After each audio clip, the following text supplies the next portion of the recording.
Phyllis scolds Lily for being a relationship tease. Recap. On today's The Young and the Restless recap, Cain waves the white flag. Victor and Adam are chatting with Cain at the ranch. Cain says he is there to surrender, but both Adam and Victor are more than skeptical. He says he is on the level and he's done fighting. Adam reminds Cain, once again, they don't have his AI program, but he doesn't believe a single word. Cain is there to offer them a deal. He will give them his entire empire for purchase today if they want it. Previous The Young and the Restless recap. The Abbotts celebrate Thanksgiving. Phyllis scolds Lily for making Cain believe he has a chance on The Young and the Restless. Phyllis and Lily run into each other at the GC. They awkwardly check up on their children when Phyllis reminds Lily that Cain loves his kids, too. She hopes they can find common ground, but Lily wants her to shut her trap. They snipe back and forth when Lily says the best thing Phyllis can do is stop being a bad influence on Cain. Phyllis leans in saying she doesn't care what she thinks. Phyllis says she is on to Lily's game of dangling a carrot over Cain's head of reuniting. She thinks it's cruel and petty and it ends now. What did you think of today's episode? Sound off in the comments and watch the video clip below. Keep checking back for the latest The Young and the Restless recaps. This story was originally published by Daytime Confidential on December 2, 2025, where it first appeared in the Young and the Restless section. Add Daytime Confidential as a preferred source by clicking here. There were two sounds that always signaled tension at the Lakeshore Press offices. Phyllis Davenport's heels clipping down the hallway with surgical precision, Lily Hart's too bright laughter floating ahead of her like a ribbon someone would eventually trip over. On that late summer Tuesday, both happened at once. The office was warm, windows cracked open to let in a bit of the lake breeze. Most people welcomed the sudden draft. But when Phyllis paused at the threshold of Lily's cubicle, the air felt not crisp, but charged.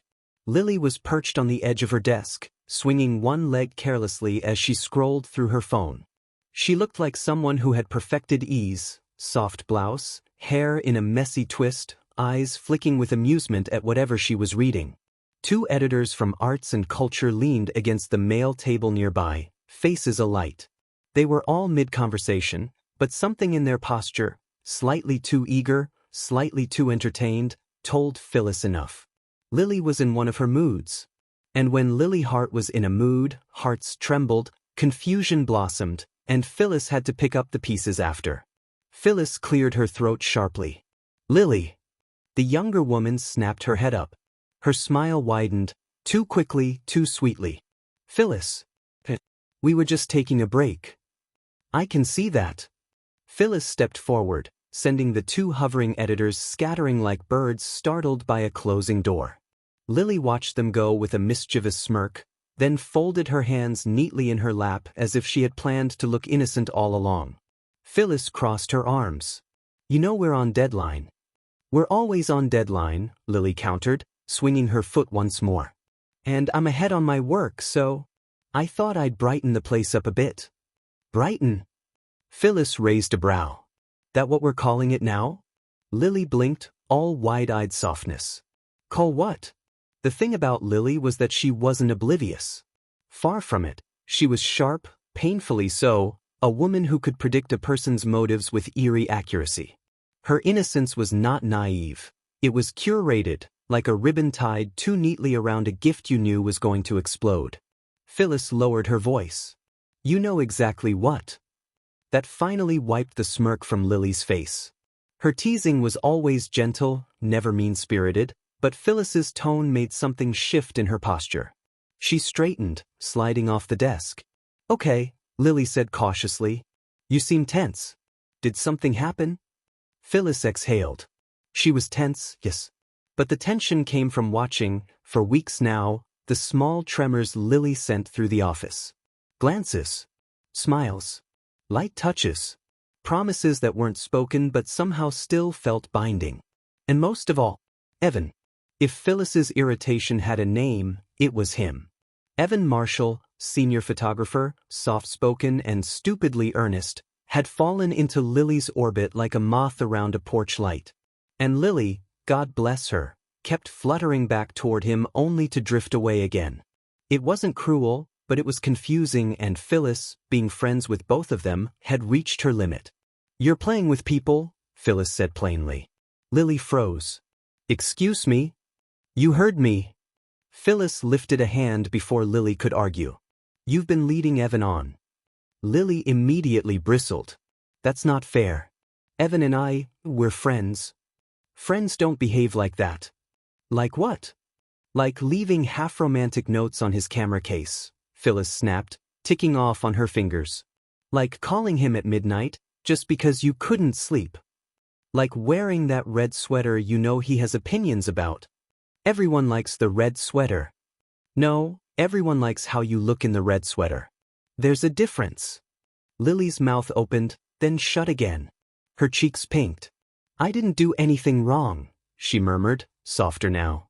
"I'm not saying you're wrong," Phyllis replied. "I'm saying you're reckless." Lily looked away at that, the words hitting her like a splash of cold water. Her shoulders curled inward, as though she was folding into herself. Phyllis softened a little. She wasn't trying to break her. She just wanted the girl to see what she couldn't, or wouldn't. "Lily," she continued gently, "Evan is a good man. He feels things deeply. And you feel things intensely, but not consistently. There's a difference." "That's unfair." Lily's voice cracked slightly. "I care about him." "I know you do. But caring doesn't cancel confusion." The silence that followed stretched thin. The office hummed around them. Phones, printers, someone coughing in the distance. Lily stared at the floor, her hands twisting nervously. Finally, she whispered, "I don't mean to be a tease." The word hung heavily. Phyllis sighed. "I'm not labeling you. I'm warning you.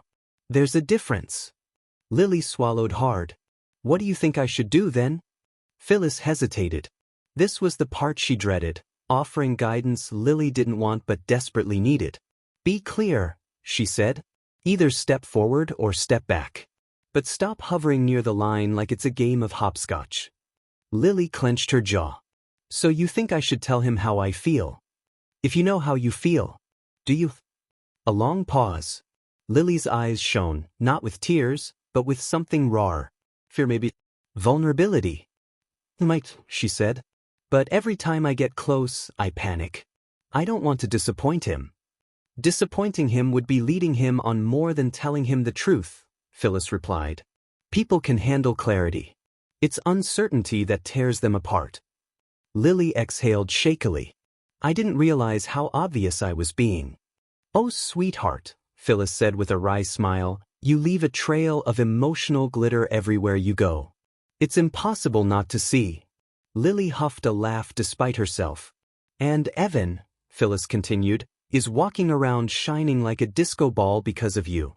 Lily pressed a hand over her eyes. "That's embarrassing."